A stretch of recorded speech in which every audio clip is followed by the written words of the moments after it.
Hello everyone, my name is Abzulkar and my research proposal is investigating the perspectives of the United States primary care physicians on AI integration. Now, you may be thinking, why this research topic? This is rather niche, primary care specifically and AI. And the reason why is because we are dealing with a crisis, more specifically the primary care physician burnout crisis. You see, primary care is a field filled with constant demand, workforce shortages, growing administrative requests, and thus a high rate of physician burnout. However, AI is a tool that could potentially alleviate these issues. With automation of tasks, improvement of diagnoses, and increased efficiency of collecting medical histories, AI can reduce the burden on physicians. However, there can be another question that's asked. Why should we conduct a qualitative study? Why not just continue to invent more AI tools that could potentially alleviate the problems that physicians face? Well, to help you understand that, let me give you a scenario.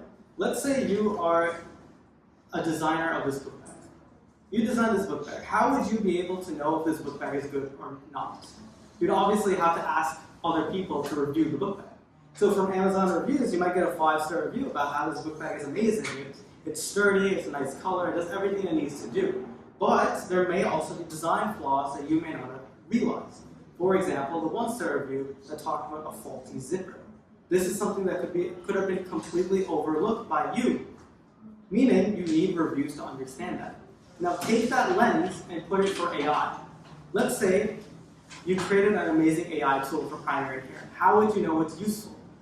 The only way you'd know is if you ask the physicians. That leads to my research proposal of investigating the perspectives of United States primary care physicians on AI integration. And there's a gap. You see, a lot of research focused on quantitative data, and the few that focused on qualitative was not American physicians. This is the novelty of my study, interviewing American physicians specifically.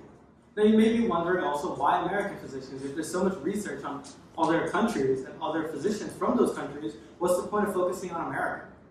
Well, there's a good reason for it. The American healthcare system is completely different from any other nation. It consists of 3 unique features: private insurance, prioritization of profit, and most importantly, high legal consequences for any mistake. These 3 things can greatly influence what physicians want to talk about when they're referring to AI. And it showcases that you can't just use physicians from different countries' perspectives. You would need to do a study on American physicians because of the unique healthcare circumstances. So the hypothesis that I had, United States primary care physicians may hold similar opinions to their foreign counterparts on the positive aspects of AI, like aiding in efficiency. However, because of the market-based system for care, a majority of physicians will focus on AI's benefits and ensure its claim efficiency and ethical fear of AI misdiagnoses. This is based on the 2 unique components of healthcare. So, what was the most significant discovery from my preliminary research? Current global AI integration in healthcare has not been optimized properly. And there was 3 major articles that showcase this. Number 1 was an American article. You may be thinking, how is that different from the GAP? Well, this was a quantitative article. It really lacked the nuance of interviews, but it did find that physicians from America, primary care physicians, they noticed that the increased efficiency that AI produced was honestly not useful. It did not counteract the burnout crisis, and in fact, it increased burnout. Because of the profit model for healthcare, where you try to make as much money by seeing patients, what ended up happening is the increased efficiency made administration be like, okay, so if physicians have better efficiency, let's just make them see more patients.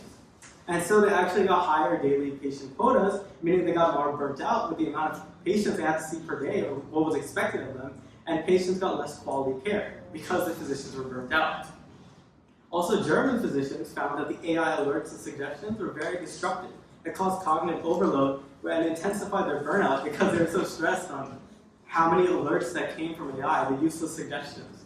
And lastly, Swedish physicians actually looked at the positive, that AI might be a step in the right direction. However, the problem was there was lack of organizational support and education on the tools. They pretty much put the tools out there, but didn't let the physicians really understand what was the purpose. So they never actually used the tools.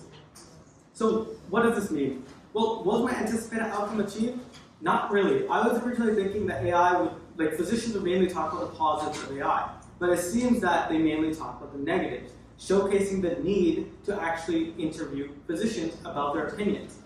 Because on paper, these tools look like they're going to be amazing, but when you actually interview the physicians either find faults in them or simply not using them, showcasing a failure in these tools.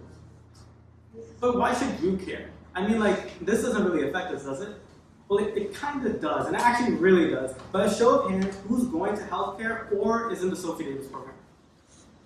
See, that's like at least 80% of the class. That's a lot of people. And what that means is that we are in the Sophie Davis program, or we are at least becoming doctors. And thus, we'll have to deal with AI in our future. But if we can interview American doctors on their perspectives of AI integration in the clinic, the current issues can be addressed by the time we reach the clinic, allowing AI to be optimal, safe, and useful in our future. Thank you.